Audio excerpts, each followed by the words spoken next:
Welcome to this video tutorial on how to create a hold order in OnePatch. A hold order is mainly used by people selling face-to-face. For example, if a customer phones the shop asking if they could hold a product till they arrive, then you can just hold the order. To hold an order in OnePatch, just go to the menu on the left-hand side of your screen and click Create New Order. Once this page loads, you can see a search bar at the top of the page.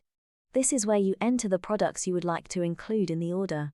Just search by the SKU or the name, and select the product, and they will add it to the order. Once you have added your products, you will have to enter the customer's details or tick the tick box for guest checkout. Once you have done this, scroll down to the bottom of the page and click Hold Order. A pop-up will appear once you have done this, just click Close. Then once the page loads, go to the menu and click Hold Orders. Then you will see the order in the list. And that's it. You have created a hold order in OnePatch.